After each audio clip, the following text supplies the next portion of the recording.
Hello lads, lassies, and those of unspecified gender, it's the Irishman here, and today, I'm going to be talking about what would have happened if Goku married Android 18. This is, of course, the second part to this What If, and if you have not already seen the first part, I would greatly recommend you go check that video out before coming back to this one. Where last we left off, the Sun family tree gained two new branches, in the form of 18 and Gohan. Over the time skip, Goku would have married Android 18, and they would have had a child together, that child still being Gohan. Now, once we actually get into what Gohan can do now, well, we see that being half android is a bit more effective than being half human. But seeing as Gohan is still a toddler here, it's not going to change too much, if anything, in the overall story. Although some outside factors do affect Gohan that do change the story, as 18 would actually allow Gohan to be trained. In fact, she'd probably train him herself, as 18 would know that there are dangerous people in this world, and quite frankly, Gohan's parents are magnets for those kinds of people. So he's going to have to be strong enough to defend himself from those kinds of evil people that might come after him. He deserves to be strong enough to be able to fight back, and 18 is going to make damn well sure that he can. And although Goku would definitely help train his son, most of his free time would be spent at the lookout, helping to train with Piccolo as well as trying to get him to mature and reform as a person. He's not sure what happened in Dr. Gero's lab, but hearing the horrific stories not only from Piccolo but also from his own wife, he understands that it was horrible and, well, a traumatic experience. So he wants to be able to help Piccolo break through his shell. And after a while, they would actually be able to. Piccolo would start to become a better person, and he is at least morally good by the time of the end of the time skip. Although Piccolo would also have some interactions with Gohan before the end of the time skip, before the Raditz fight or anything. In fact, Goku would actually condone and even support it. Piccolo's taken a liking to Gohan as he just seems very pure.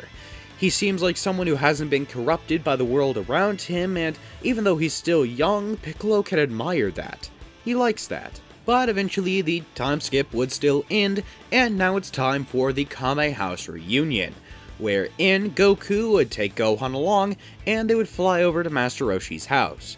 18 wouldn't go along because she had some grocery shopping to do, and, well, frankly, Roshi creeps her out a bit. Which, you know, is fair. So everyone would then arrive at Kame House, and they would start catching up, talking, just a bit of small talk, and everyone there is surprised to see Goku actually has a kid. How is that even possible? No offense to Goku's wife, but her name is Android 18.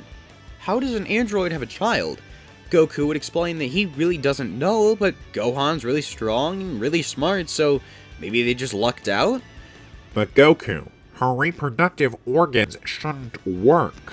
Oolong would comment, as he really still isn't sure how a woman that was transformed into a machine would be able to give birth to a child.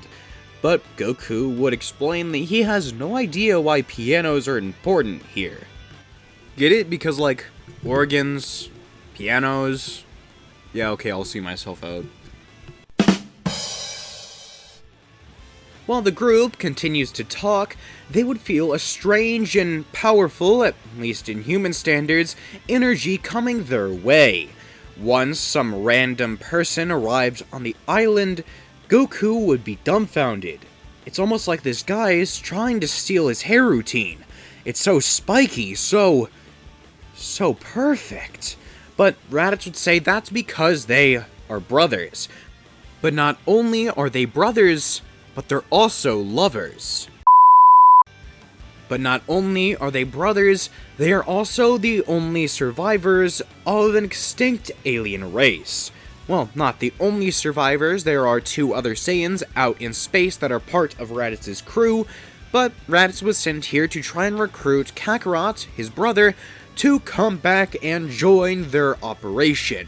They are trying to get strong enough that way they can finally overthrow Frieza, their oppressive overlord. Raditz would be saying this instead of immediately trying to get Goku to kill 100 Earthlings, because Raditz would see on his scouter, not only does Goku have a power level nearly equal to his, but his child has a power level of about 800, which, if Goku and Gohan were to team up, would mean Raditz's certain demise. Goku would ask why they don't just leave the army if they really don't like this Frieza guy so much. Why continue doing his dirty work while trying to find a way to overthrow him? That doesn't make any sense. But Raditz would say that leaving the army isn't an option. People don't leave the Frieza Force unless they leave in a casket, or as space dust. When Frieza doesn't get his way, bodies hit the ground, or they just disappear. And Goku is surprised. Raditz is acting like this Frieza guy is this unstoppable force, and Raditz would say he basically is. Goku would note that Raditz mentioned there were 2 other Saiyans out in space. Why not just have them come to Earth, and then all of them could train together to maybe get strong enough to jump Frieza while he's surprised? If they take him out while his guard's down, then, I mean, he's still gone. It's not exactly the most honorable thing, and although Goku wants to get strong enough to beat him on his own, if he's really this big of a threat, that bad of a guy, maybe the safer route would be the better option? Raditz is shocked by this suggestion. It's weird to see a Saiyan think this strategically, as well as not want to put a fight above all else. But Goku would say he used to be like that, but once he had a family, once he had people to protect, it didn't really matter if he got a good fight, he just wants to make sure everybody's safe.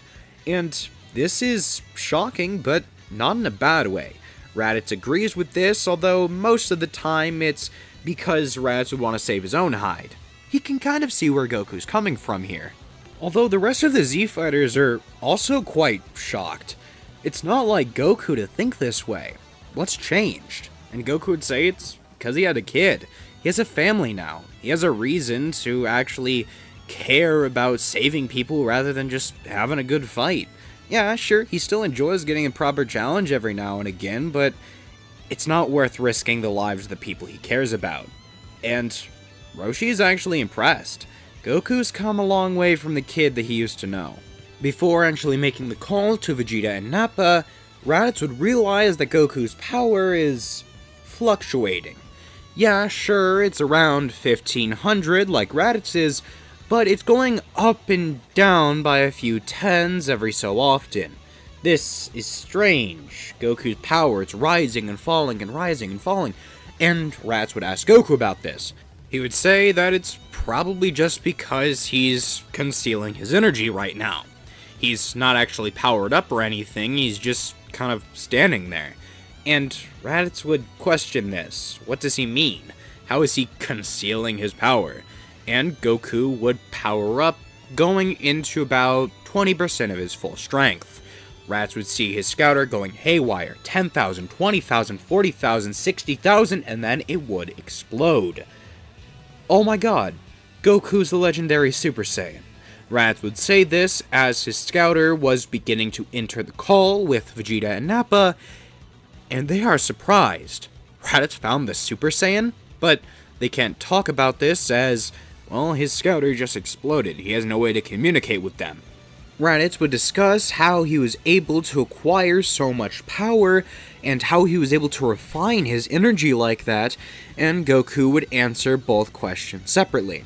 First off, he was able to get this strong through training with multiple different masters, multiple people who showed him how to push past his limits whenever he hit a wall. And he also regularly trains with his loving wife, a woman who is probably the most powerful person that Goku has ever met. Now, as a correction from my last video, she would not be at the same level of her Android Saga self.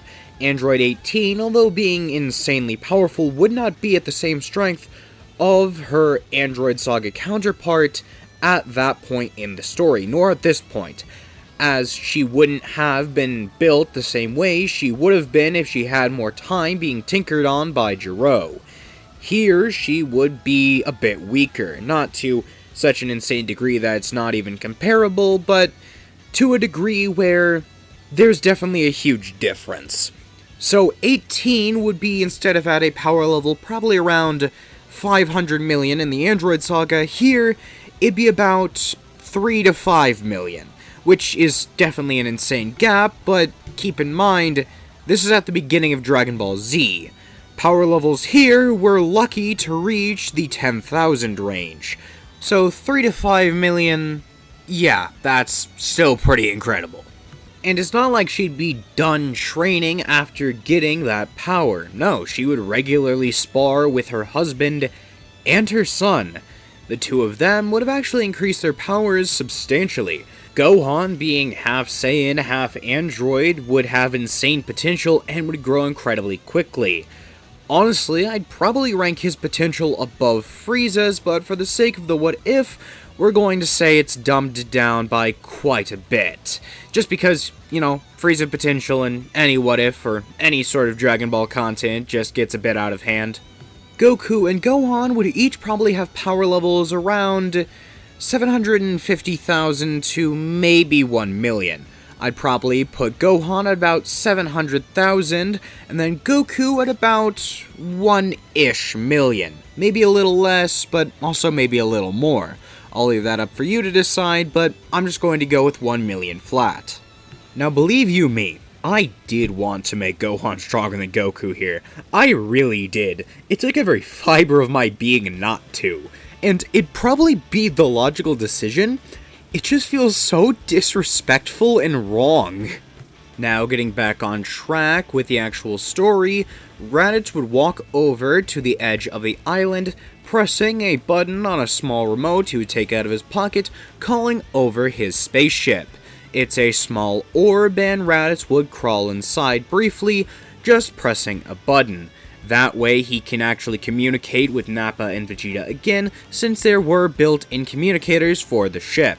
Raditz would tell Vegeta and Nappa to come to the planet as fast as they can, that way they can start training as soon as possible.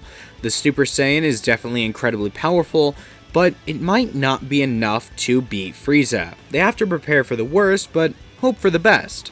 And then the two Saiyans would get into their space pods, setting a course for planet Earth, and would confirm that they should be there within 1 year's time.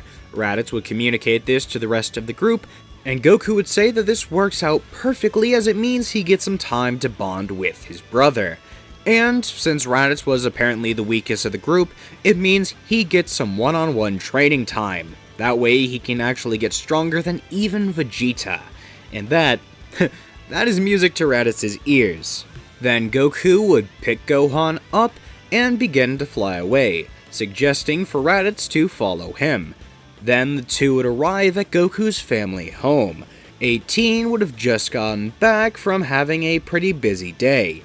She would start talking with Goku, almost completely ignoring Raditz. Although it was certainly interesting to have some random guy in their home, she trusts her husband and, well, frankly, she's seen weirder.